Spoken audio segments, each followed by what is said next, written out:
नमस्कार साथियों। Scale up government exams prep YouTube platform में आपका स्वागत है। Welcome to daily news analysis for 20th January 2026। तो चलिए शुरू करते हैं।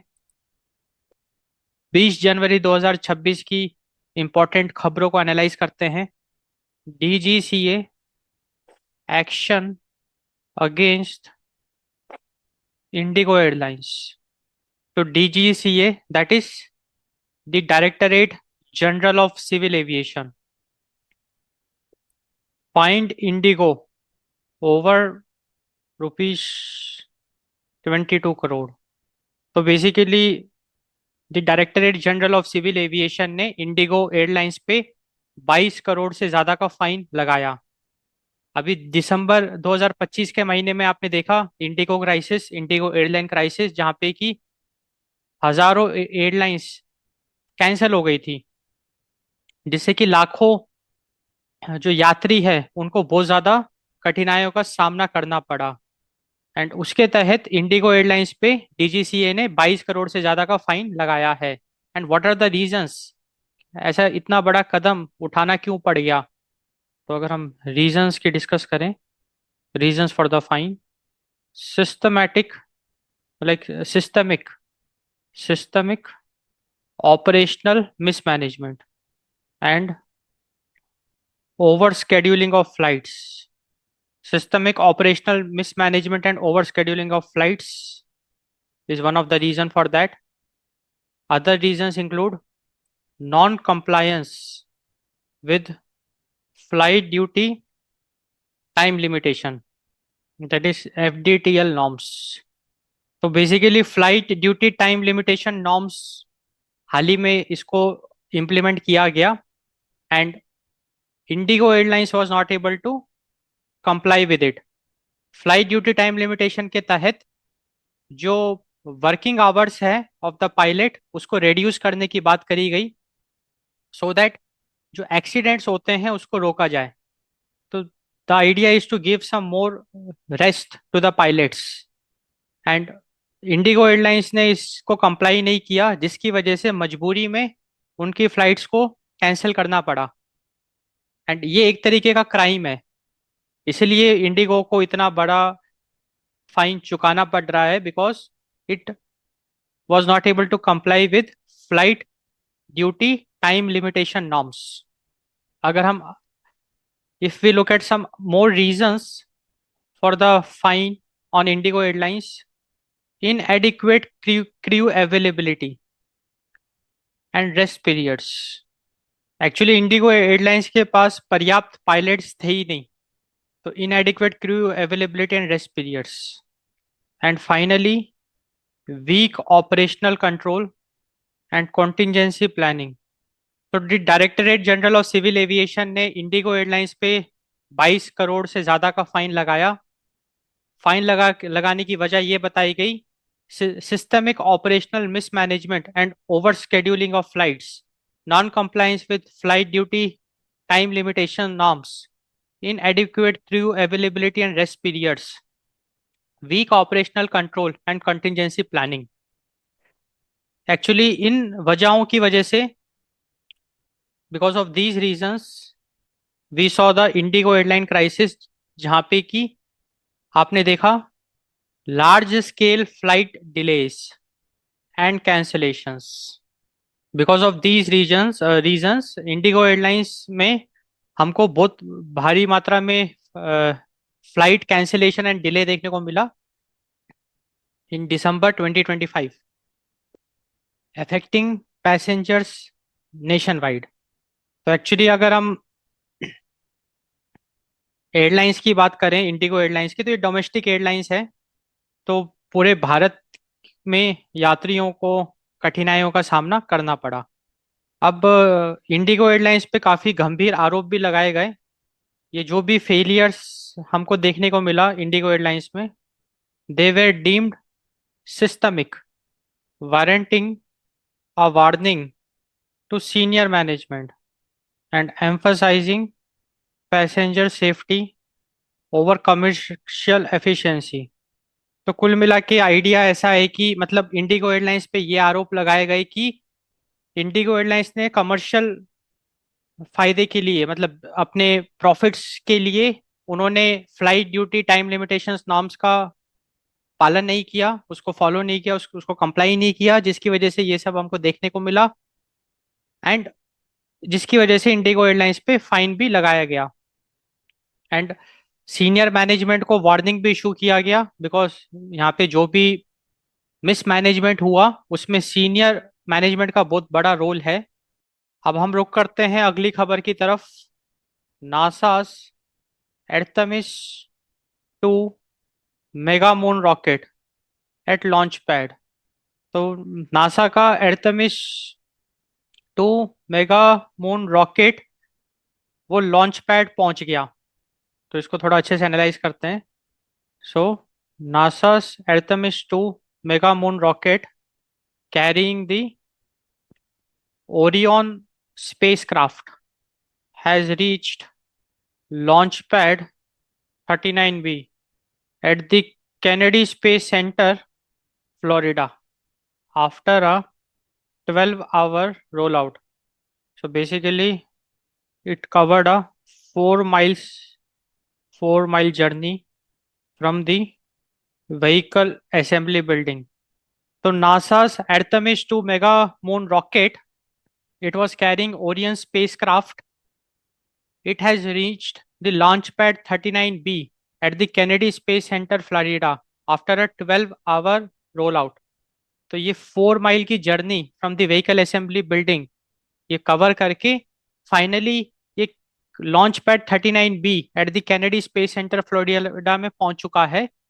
NASA's Artemis 2 mega moon rocket, और ये जो रॉकेट है it is carrying the Orion spacecraft. तो ये काफी बड़ी न्यूज है। अब अगर हम थोड़ा और इस मिशन के बारे में जाने, like if you talk about the historic context, the mission was powered by NASA's space launch system SLS।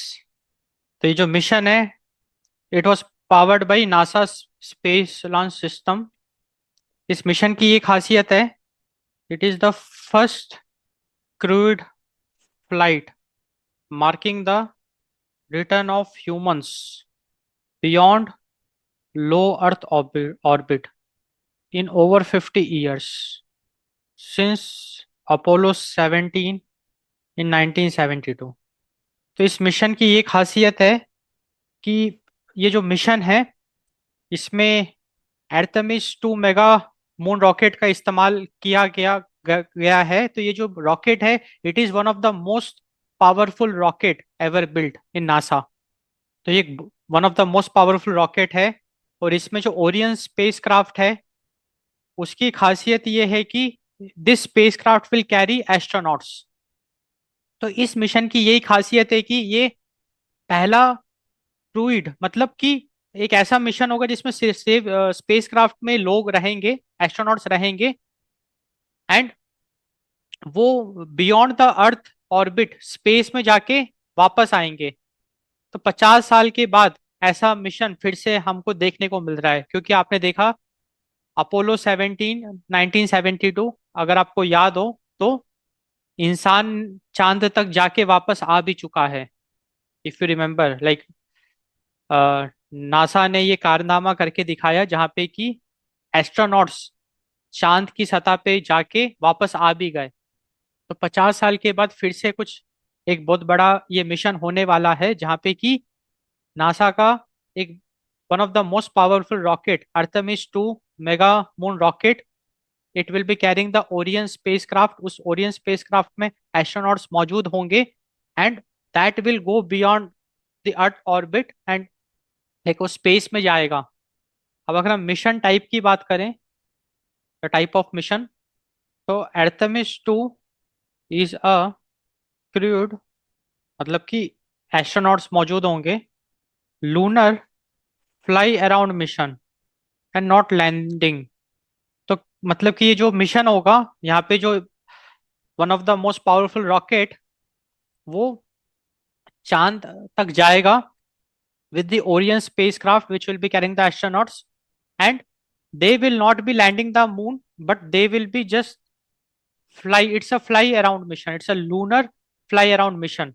तो एस्ट्रोनॉट्स जो स्पेसक्राफ्ट होगा वो बस it will fly around the moon and वो वापस भी आएंगे. Now this mission is designed to test life support, navigation, and deep space systems with humans aboard. मतलब ये जो भी हमने देखा ना ओरियन स्पेसक्राफ्ट है, इसमें एस्ट्रोनॉट्स मौजूद होंगे. अगर हम एस्ट्रोनॉट्स की बात करें तो 3 नासा के एस्ट्रोनॉट्स एंड 1 कैनेडियन, तो टोटल 4 एस्ट्रोनॉट्स होंगे. 3 नासा के होंगे और 1 कैनेडियन स्पेस एजेंसी के होंगे. तो टोटल 4 एस्ट्रोनॉट्स इसमें ओरियन स्पेसक्राफ्ट में मौजूद होंगे. And Artemis 2 mega moon rocket जो नासा का one of the most powerful rocket है, it will carry the Orion spacecraft, and it is a lunar fly around mission. It's not a landing mission, and the purpose is to test life support, navigation and deep space systems. तो अगर हम इसके objective की बात करें तो बिल्कुल समझ में आ रहा है, टू वैलिडेट स्पेसक्राफ्ट सिस्टम्स और to validate the deep space systems.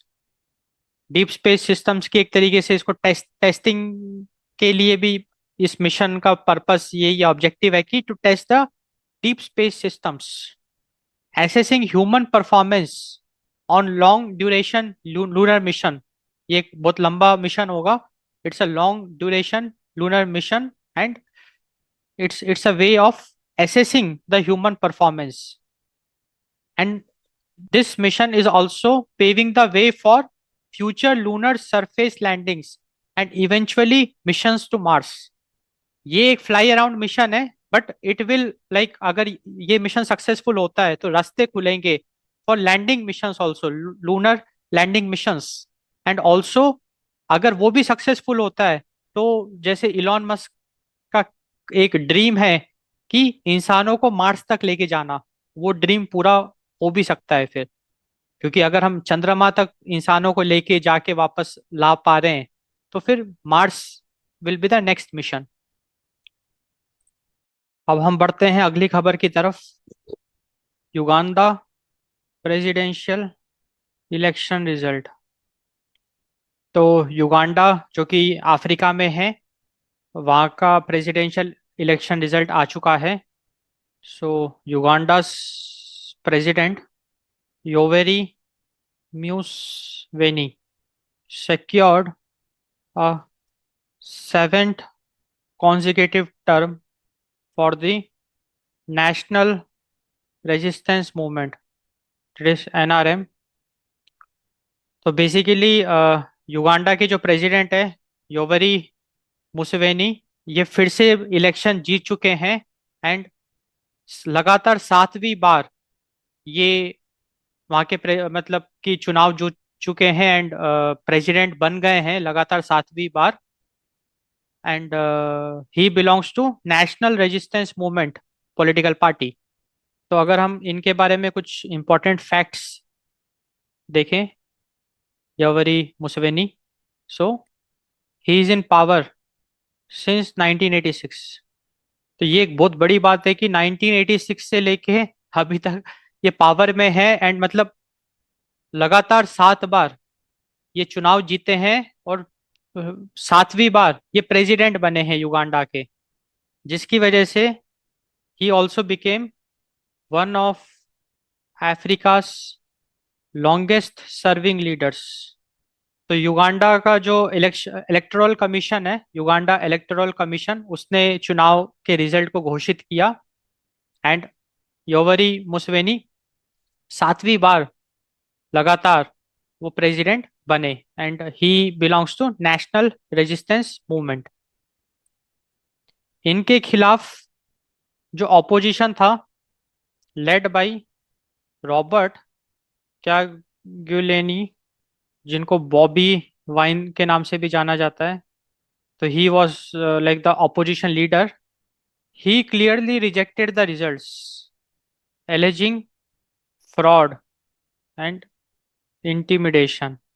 And इन्होंने इतना बड़ा आरोप कैसे लगा दिया, why he rejected the results, इसको भी हम एनालाइज करते हैं।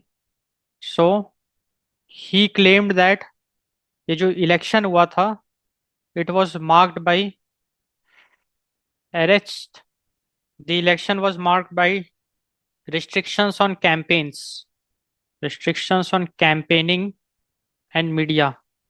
The election was marked by a temporary internet shutdown, and there was criticism.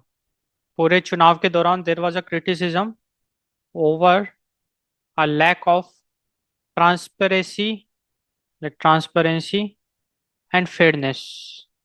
तो ये एक बहुत बड़ा आरोप लगाया गया। तो देखो बात ऐसी है कि आप खुद ही इमेजिन करो कि अगर कोई सातवीं बार, लाइक 1986 से अगर कोई पावर में है, सातवीं बार लगातार अगर कोई प्रेसिडेंट बन रहा है, अब लोगों को भी भाई चेंज चाहिए, तो definitely there is something fishy. And वही यहाँ पे देखने को भी मिल रहा है कि पूरे इलेक्शन के दौरान misuse of the system का यहाँ पे केस दिखाई दे रहा है। There was a lack of transparency and fairness, elections was marked by arrest, restrictions on campaigning and media, a temporary internet shutdown। तो यहाँ से हमको एक loop holes in the democracy भी समझ में आता है। मतलब डेमोक्रेसी में सिस्टम कॉम्प्रोमाइज हो सकता है, and it is one of the example. मतलब हम आरोप नहीं लगा रहे कि ऐसा हुआ ही है, बट एक यहाँ पे जो अपोजिशन ने आरोप लगाया है फ्रॉड एंड इंटिमिडेशन का, तो एक पॉसिबिलिटी तो है, संभावना तो है। अब हम अगली खबर की तरफ रुख करते हैं। How Trump's Greenland push test the NATO alliance. So how Trump's Greenland push, मतलब देखो आपने देखा होगा न्यूज में कि डोनाल्ड ट्रम्प ग्रीनलैंड के हाथों के पीछे पड़े हुए हैं। उनका ये कहना है कि भाई ग्रीनलैंड को वो यूएस में इंक्लूड करके ही रहेंगे। तो ये जो ट्रम्प्स ग्रीनलैंड पुश है, how it is testing the NATO alliance. क्योंकि देखो ग्रीनलैंड एक तरीके से अभी यूरोप का हिस्सा है। तो अगर ट्रम्प इतने एग्रेसिवली अगर ग्रीनलैंड के पीछे पड़े हैं, तो नाटो पे क्या फर्क पड़ेगा, क्योंकि NATO is like a alliance of European countries along with US. So how Trump's Greenland push test the NATO alliance. NATO का फुल फॉर्म है North Atlantic Treaty Organization, North Atlantic Treaty organisation.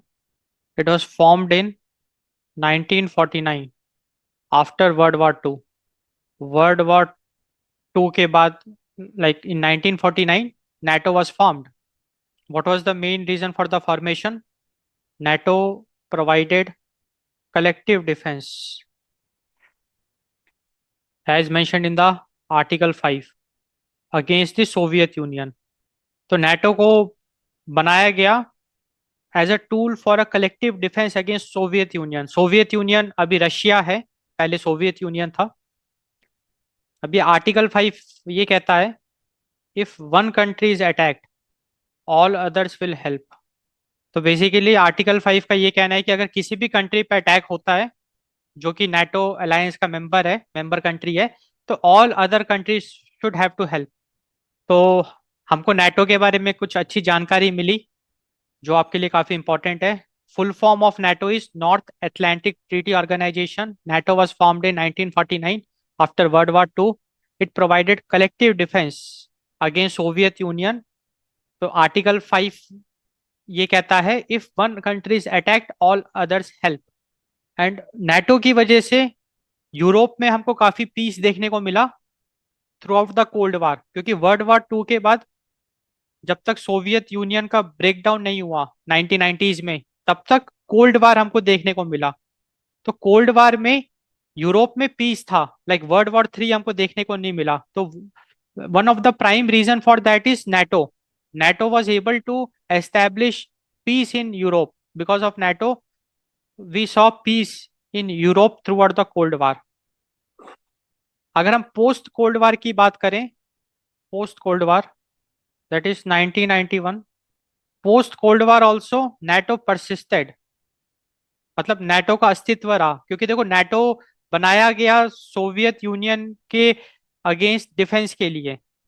तो cold war होने के बाद भी, क्योंकि भाई cold war जैसे कब खत्म हुआ, जब सोवियत यूनियन का ब्रेक डाउन हो गया, उसके बाद भी पोस्ट कोल्ड वार भी NATO persisted, taking on new roles such as peacekeeping and counter-terrorism, and also its membership expanded to include Eastern European countries.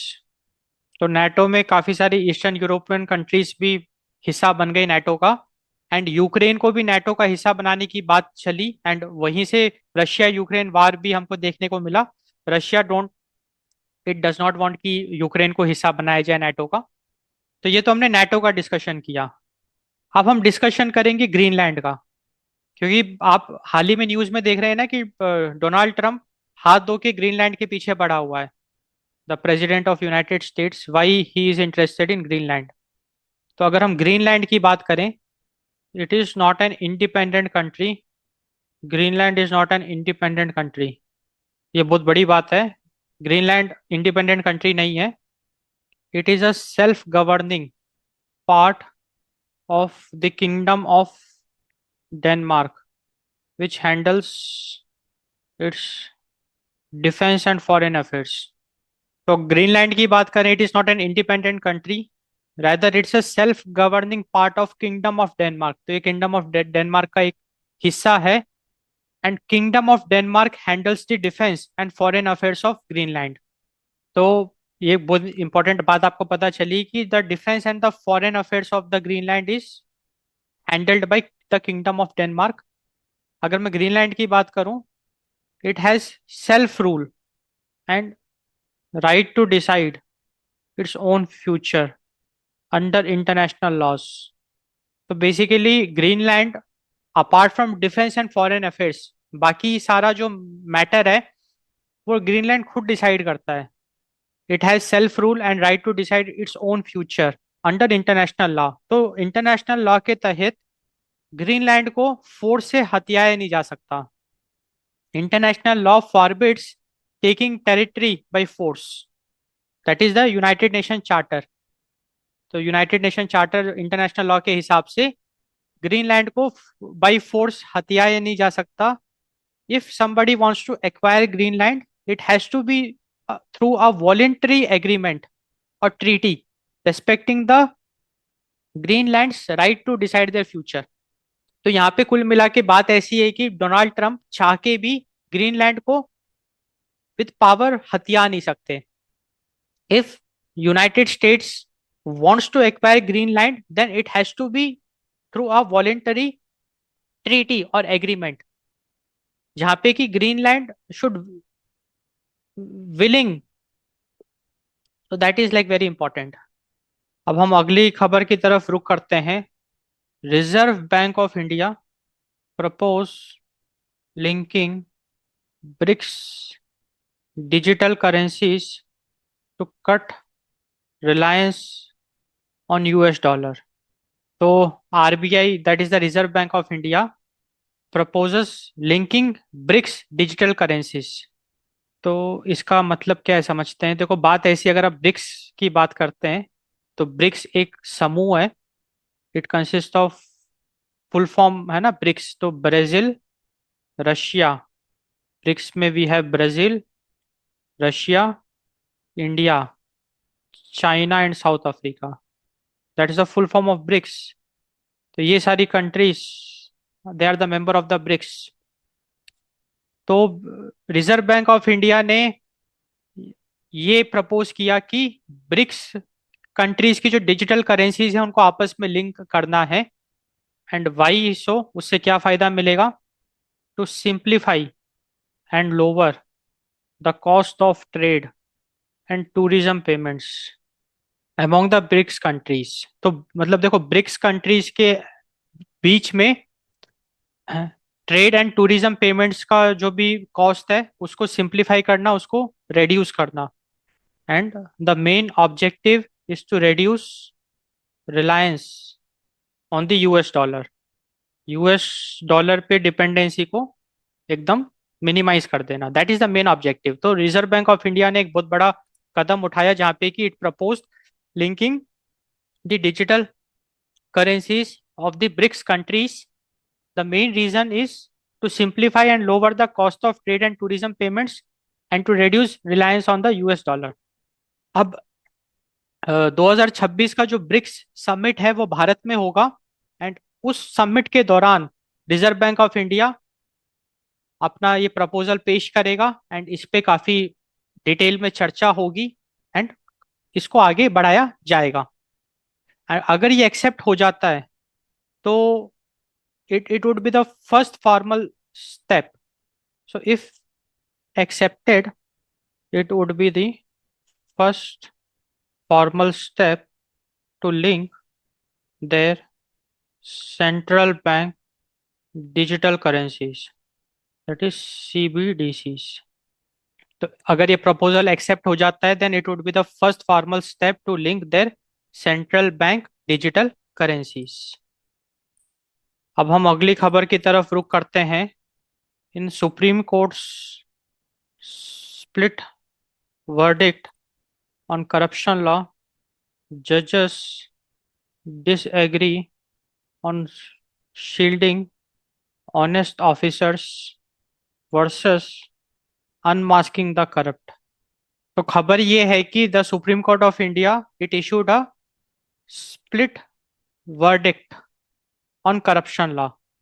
तो यहाँ पे जो करप्शन लॉ की बात हो रही है that is the split verdict on the constitutional validity of section 17A of the Prevention of Corruption Act 1988।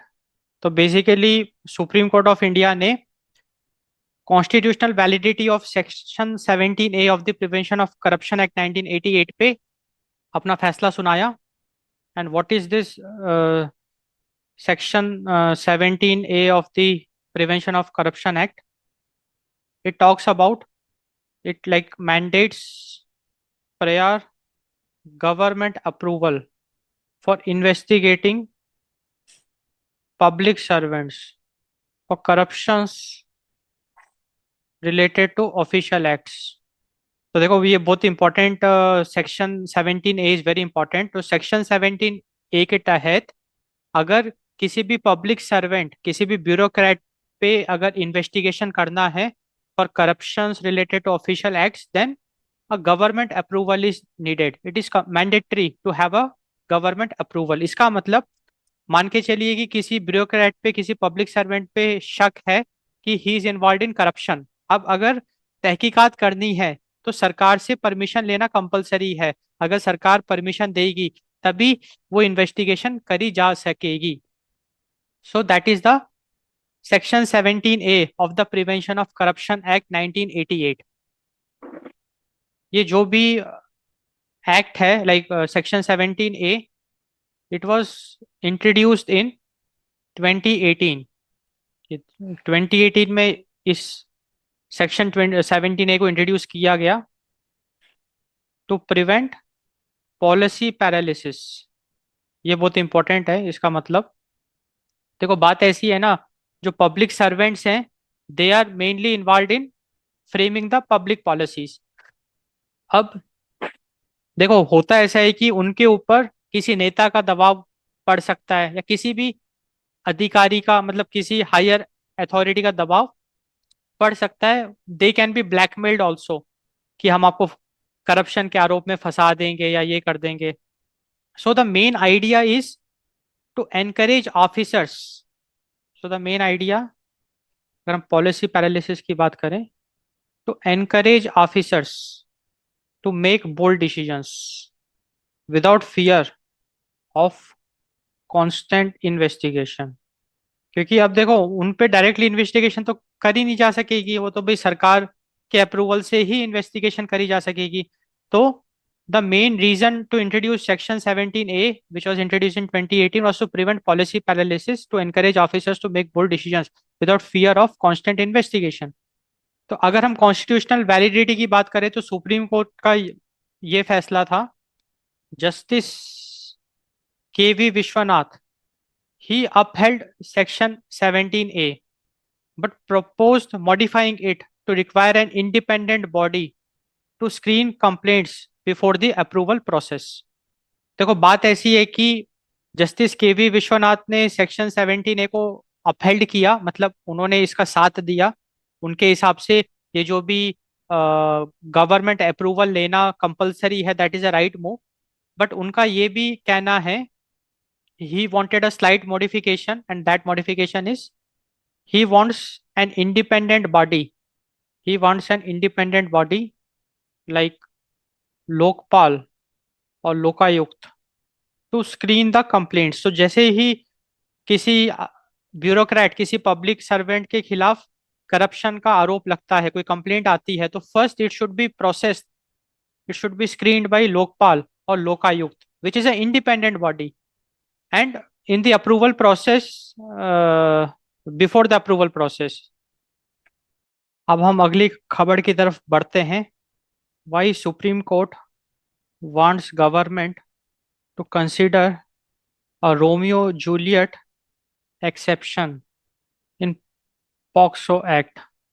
POCSO Act, तो अगर हम सुप्रीम कोर्ट ऑफ इंडिया की बात करें, it advise the union government to consider a Romeo Juliet exception in the POCSO Act। So, what is POCSO Act? Protection of children from sexual offences, that is the POCSO Act 2012। तो basically देखो, supreme Court of India ने ये पाया कि POCSO act 2012 में उसके जो applications में कुछ प्रॉब्लम्स हैं, एंड उसके तहत उन्होंने एडवाइस किया यूनियन गवर्नमेंट को to consider a Romeo Juliet exception. अब ये रोमियो जूलियट एक्सेप्शन क्या है, क्या प्रॉब्लम है, वो सब अभी हम डिस्कस कर लेते हैं फटाफट। तो देखो बेसिकली पॉक्सो एक्ट है क्या? तो पॉक्सो एक्ट, इट प्रोटेक्ट्स, जैसा नाम बता रहा है ना, protection of children. It protects those under 18 years, protects those under 18 from sexual abuse and exploitation, criminalizing all sexual activity below this age, even if consensual between minors। So basically, POCSO Act, it protects children like under 18 years from sexual abuse and exploitation. It criminalizes all sexual activity below this age, even if consensual between minors। ये यही एक problem दिखाई दे रही है supreme court को। मतलब supreme Court का ये कहना है कि अगर कॉन्सेंशुअल रिलेशनशिप है, so there should be a Romeo Juliet exception. And what is this? It is for consensual relationship. देखो पहले ये था, तर्क ये लगाया गया था कि भाई अंडर 18 तो रिलेशनशिप का कोई मतलब ही नहीं है। अगर कोई कपल 18 ईयर्स से कम के हैं तो बच्चे हैं, तो उनके बीच में रिलेशनशिप का कोई कंसेप्ट होना ही नहीं चाहिए। तो कॉन्सेंशुअल रिलेशनशिप का कोई मतलब नहीं है। And even if the relationship is consensual, it will be treated like a criminal crime, it will be treated like a sexual abuse. And this is what Supreme Court का कहना है कि ये थोड़ा सा मिसयूज हो सकता है ये क्लॉज, जिसकी वजह से उन्होंने कहा कि रोमियो जूलियट एक्सेप्शन को इंक्लूड करने की आवश्यकता है इन द पॉक्सको एक्ट। एंड उसके तहत consensual relationship should not be considered as exploitation or sexual abuse even for minors। तो सुप्रीम कोर्ट एक तरीके से माइनर्स के लिए कंसेंशुअल रिलेशनशिप को मान्यता देने की बात कर रहा है। अब हम दो छोटी छोटी और खबर अभी कवर कर लेते हैं। Vidarbha clinch maiden Vijay Hazare trophy title after beating Saurashtra in historic final. तो ये स्पोर्ट्स की खबर है। तो विजय हजारे ट्रॉफी, ये लाइक इंडियन डोमेस्टिक क्रिकेट से रिलेटेड ये खबर है। तो विजय हजारे ट्रॉफी की अगर हम बात करें तो वो इंडियन डोमेस्टिक क्रिकेट को ये ट्रॉफी बिलोंग करती है। तो विदर्भा अब की बार ये ट्रॉफी जीत गई। एंड पहली बार ये विदर्भा की जो टीम है इन्होंने विजय हजारे ट्रॉफी को जीता है। इन्होंने फाइनल में सौराष्ट्र को हराया। ये फाइनल बेंगलुरु में खेला गया था 18 जनवरी 2026 में। एंड एक और स्पोर्ट्स की खबर है। An Se Young An Se Young and Lin Chun Yi clinch women's and men's singles title at India Open 2026। तो ये काफी इंपॉर्टेंट खबर है क्योंकि ये जो इवेंट है ये इंडिया में हो रहा है, दिल्ली में हो रहा है। तो the event is BWF world tour super 750 India Open 2026। जो इवेंट है that is BWF world tour super 750 India Open 2026। तो इसका जो फाइनल है वो न्यू दिल्ली में खेला गया। एंड यन से योंग जो कि वर्ल्ड नंबर 1 है इन विमेन, ये साउथ कोरिया की है। इन्होंने विमेन्स सिंगल टाइटल जीता। एंड लिन चुन यी ये चाइनीज हैं, इन्होंने मेंस फाइनल जीता, मेंस टाइटल जीता। और लिन चुन यी का ये फर्स्ट टाइटल है, पहली बार इन्होंने जीत हासिल करी है।